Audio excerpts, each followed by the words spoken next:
بسم اللہ الرحمن الرحیم۔ الحمد للہ رب العالمین والصلاة والسلام علی سید المرسلین و خاتم النبیین، اما بعد۔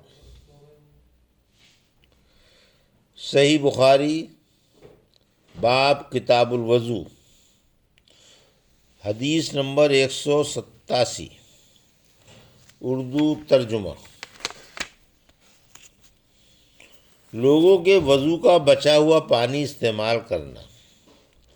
جریر بن عبداللہ نے اپنے گھر والوں کو حکم دیا تھا کہ وہ ان کے مسواک کے بچے ہوئے پانی سے وضو کر لیں۔ ہم سے آدم نے بیان کیا، انہوں نے کہا۔ ہم سے شعبہ نے بیان کیا،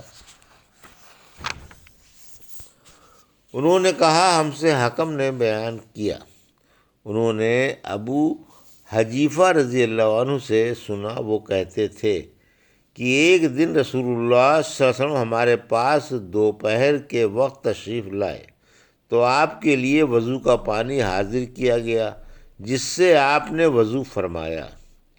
لوگ آپ کے وضو کا بچا ہوا پانی لے کر اسے اپنے بدن پر پھیرنے لگے۔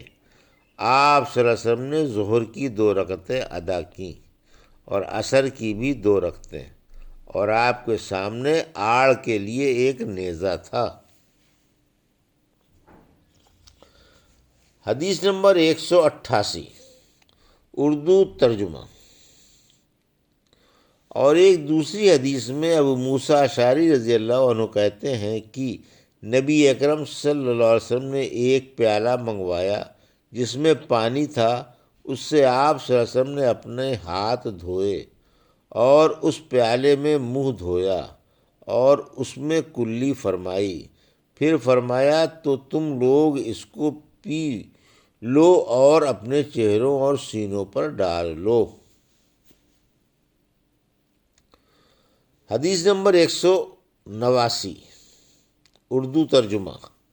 ہم سے علی بن عبداللہ نے بیان کیا، کہا ہم سے یعقوب بن ابراہیم بن سعد نے کہا ہم سے میرے باپ نے، انہوں نے صالح سے سنا، انہوں نے ابن شہاب سے کہا، انہیں محمود بن ربیع نے خبر دی۔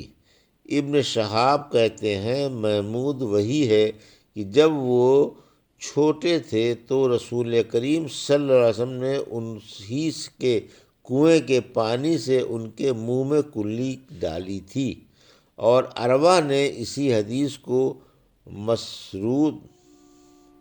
مسعور وغیرہ سے بھی روایت کیا ہے، اور ہر ایک راوی ان دونوں میں سے ایک دوسرے کی تصدیق کرتے ہیں کہ جب رسول کریم صلی اللہ علیہ وسلم وضو فرماتے تو آپ کے بچے ہوئے وضو کے پانی پر صحابہ رضی اللہ عنہ جھگڑنے کے قریب ہو جاتے۔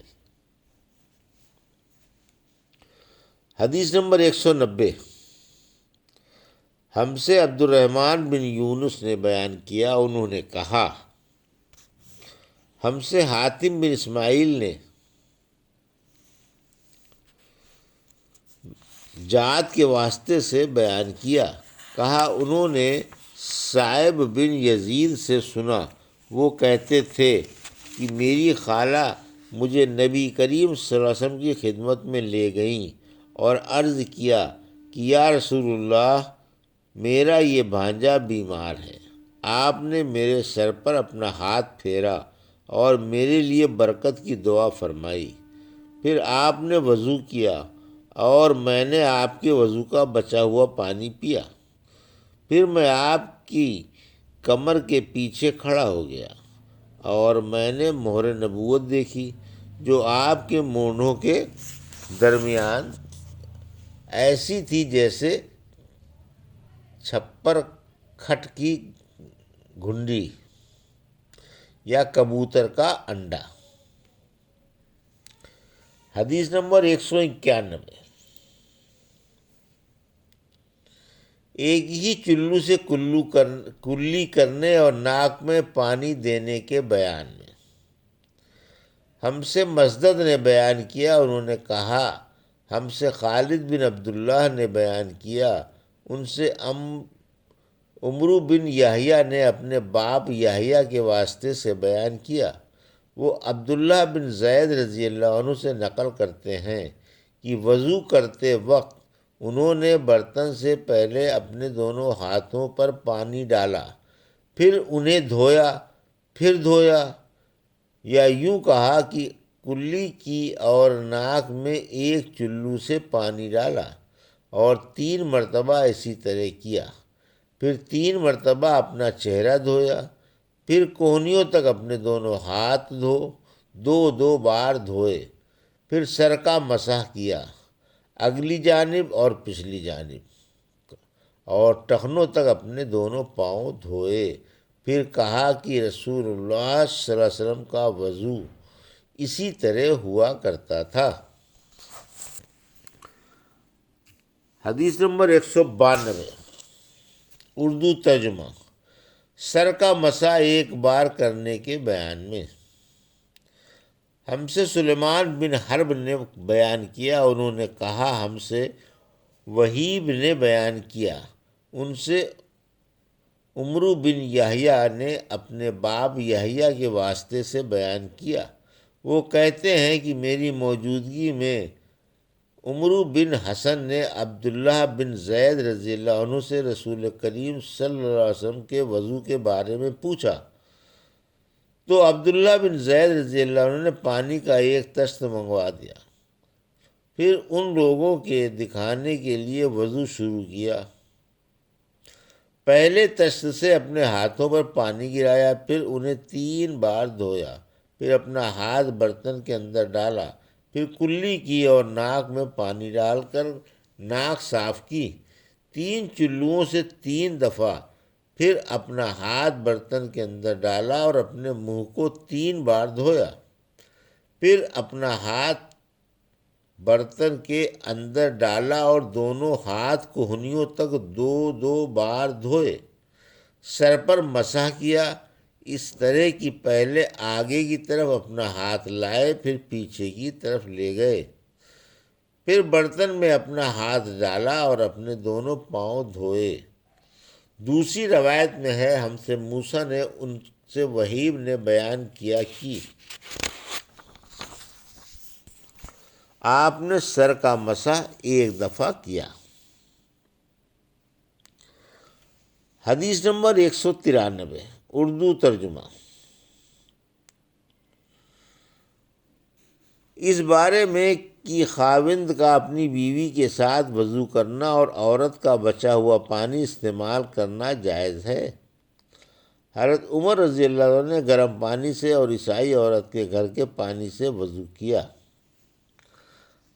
ہم سے عبداللہ بن یوسف نے بیان کیا، کہا ہم کو مالک نے نافع سے خبر دی، وہ عبداللہ بن عمر سے روایت کرتے ہیں، وہ فرماتے ہیں کہ رسول کریم صلی اللہ علیہ وسلم کے زمانے میں عورت اور مرد سب ایک ساتھ ایک ہی برتن سے وضو کیا کرتے تھے، یعنی وہ مرد اور عورتیں جو ایک دوسرے کے محرم ہوتے ہیں۔ حدیث نمبر 194، رسول کریم صلی اللہ علیہ وسلم کا ایک شخص بے ہوش آدمی پر بے ہوش آدمی پر اپنے وضو کا پانی چھڑکنے کے بیان میں۔ ہم سے ابو الولید نے بیان کیا، انہوں نے کہا ہم سے شعبہ نے محمد بن